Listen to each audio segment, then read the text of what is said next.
Mayam yang usi je hobi kanone to je pa nolin nuksi ne upun pu bido moi sidai de sipa nong diaw da ba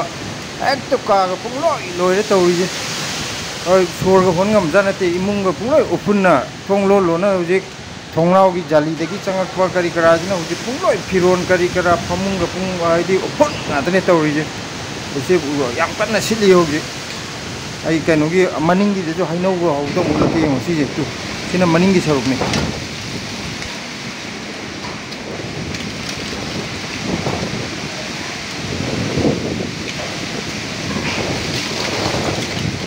Hoje,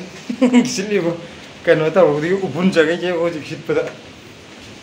kayam thang ini o bun, hoje que não se tudo, se a sua casa se triva. Ai, já não morou, pode mamar de boa né? Cocan não.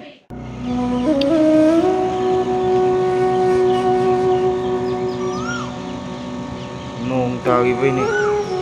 saya nong alam dah nong tawa. Ngarang gi nung sitek tatap tan sitlaga sida nong khara ta gi ne amrom da phare nong ta bje ko gi injang na pi khara tha bu ju yam phare ya de ta ngarang gi nole nung si mui gi upun yo bu lu hai bu hai pi ku kan nam ni nung dang gi da adu sit ki bagi upun du ju khara kano tor ni makha da puthar ni nong gi yaw ni na ada ai hu ji ai gi injang du kai pibam le ge am ta yeng gi Sonda hana sang yenge ko pot thambada as si akhoi ki una kang ba thambado si yole me thambana tu si ki akhoi le hauk sem ba ji si ki da thamina bne ba si ki le hauk sem be paring de thamina ba amana si de ta le me adagi amana son koi ne plastic khan bai du sona kan yole me ngarang hetan muli nu si pukan nam ni he aroi bita bne pambi ji di yende ma se mana ji nuksana Kangaga ngarang no leng sitana phudat pagi ngasi di asige ngo phatta ba sida payir mayam di ngarang situna umma sida payir leji horen ngar lega ngasi di amot pa mayam di lo sing bi de aro pose makhagi manam sing thar jina kamdwri yum jengji Moi kada di plastic no sim matum ni moi koi thangna bu gi ni sim una me am tasale ko se bu di kana to be pot tek ko khot padi yaw da man he adi umora ka se loi no pudat la madra na kan man no le no singarang gi de phajana kan mani si una wana di me am tasan be horen nga tang le ga senga gi breakfast ka sar mutung de no si daga tasili ba mo to me am jung si payir le serang ga tu ma le horen seng ba do ina phajana ngasi ka no to dini akhoi gi pambi je leba khar happy ga do ba mara u ko pa ga lo yaw re aduna mafam ji phajana seng bi ra khoi una singna tari ba me am ga so lok thok pi dri as senari am ngarang haidat kren tor ji de to Sanari je sat ka ni no apum mem yaw en tham ngara no le nang situ de loi tm meter je na siri ko je thabuk sim mai ne ka je loi round loi na mak ni seng ji adu ga oren phi ju loi su de yar ro sai di yan ba khot pa mem da te ngarang gi upun je sum na gi khaji khra ki upun te ngarang no le nang si mai gi si lu ai ba nang situ de pu upun de de ba ko ai di han ure khoina kaino da Thabak to ngai dili le matam do adu da taw he heka le makha da tele ki matha to lei unna de de lei bai do adu khara taw ga adu yaw na ngarang gi da mai yaw be kan ba da handak yum da no le no si jam kan sit ki ni si da ju khara taw re jan si paum gi sungtan thana da smai dam tham le plai sarpai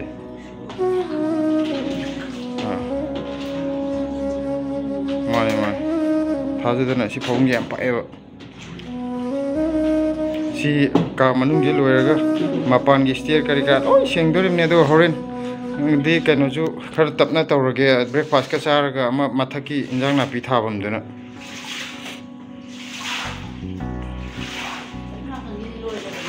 kama सोना कंगी पोचे लो होंतोगा सोंगी मा पूरा सेंगाबने असोनगी अतोपा bedroom दो जे खहुं थाबदुमा कनो तौद्री अंगांग दि तुमी अदुना अदुदुमा कोना lion मा Kangan करी करा सिदोगदोरिन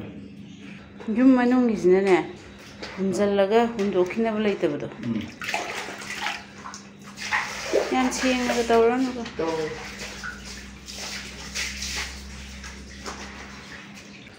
सिसांदना थंबे यारोय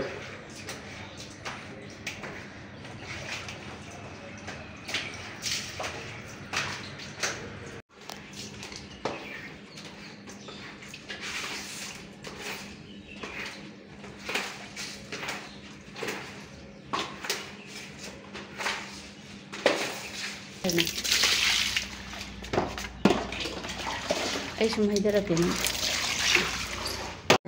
नोले नुंसी तौरगा अखोई अहान बने तो उफुनगी नुंसीनेबा नोले नुंसीनेबा उफुन गाता अदुगा कोना मुंग नोंग खरा मुंग चुरकपा अखा अराक तोर अदुदे ngो सौग्री जिंगे अखोगी लेखोम तैरे तैरे लै जेंगो मथक तोर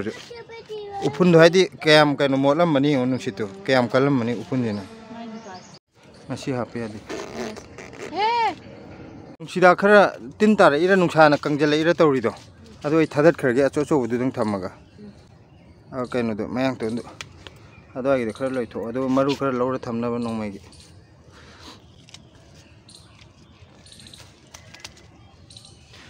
माइरेन थोंदगे मयांग तो हापगा दिल्ली फंगो माइरेन से क्या हाउतेने यूमगी नम नब लावेना माइरेन से थोंगुदा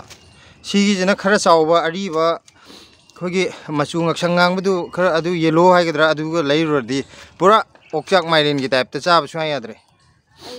मचा दुना खरा चाबे याम हाउ नत्र माइरेंजे पामजे पामजे सिदे लेगा अमेंजो पामदे सोन थाजल लौजे हौद्रे सिदे ट्राई तौसी अंगांजे यामना जुने हैपाजे याम सिंगबा यामजे तौजनिबा अदुनि का अंगांग जिदे हैपा खरदि दिम तौ तिगा अंगांग द माजिना खरा हेन्ना कनोम तौ ए हिनाति ए जाव अदुदि माइ मम्मी जे और अपा थोलजिरो ओपा याम साबा ओपा नोंग थोंबम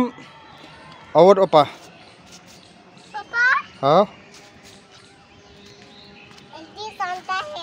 इतनी सुंदर है क्या हाँ अवा फदिगोम यार कनी तेरा याद यादरगन सिला कनो तो मरक मरक मख्वांग मयाई दु थुदी ओबको अदुगो मखोक तो लैजे जनो खर ले अदुम कनो तक जगर दम अवा फदिगोम तो सोक्त्रे ना दिदे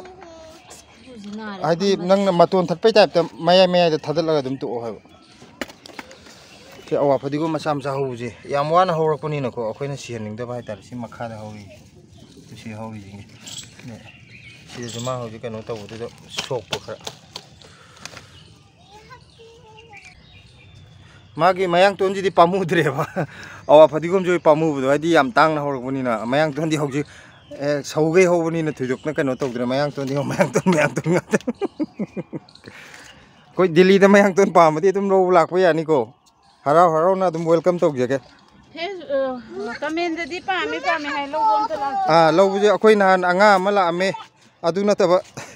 जो ममा ना हापा हापगा मान है पास हादा हाइदुइ अदुददि ममा हम चाउ फुनर कदोरे क्यों मायो क्यों मारा काजल हाँ किसने मारा नुंसित से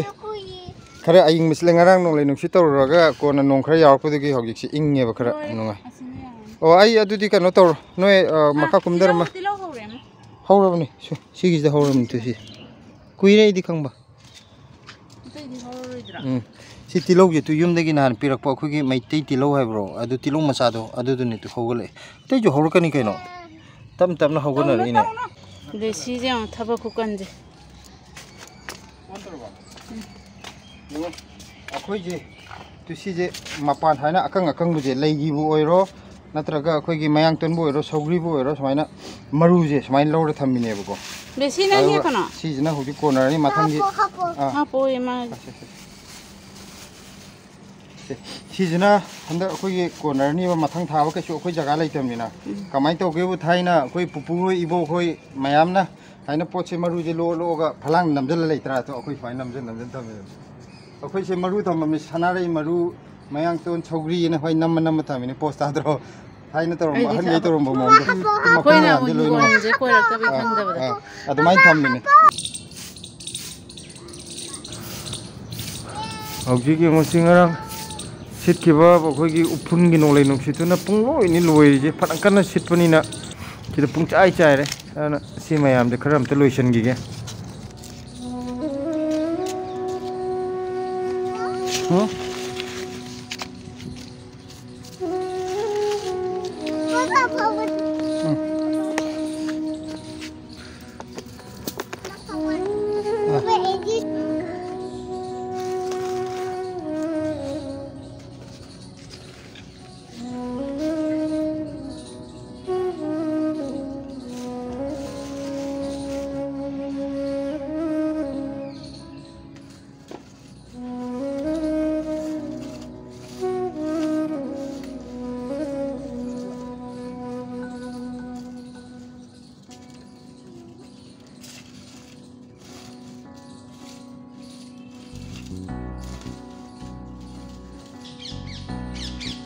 Hektet kan, lei hektet kan.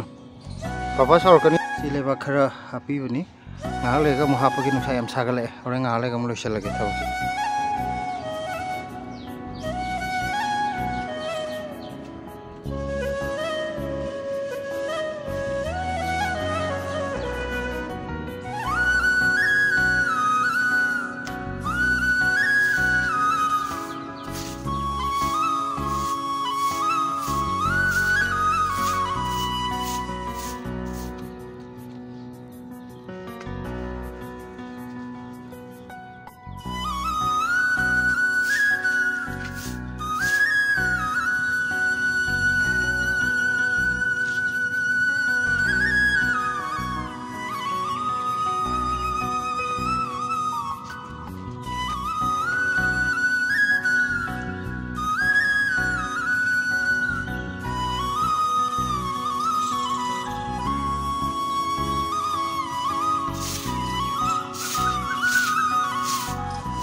Sona kan gi di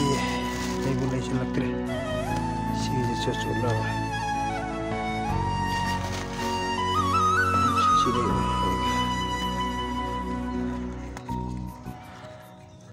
si hauji ki si khai he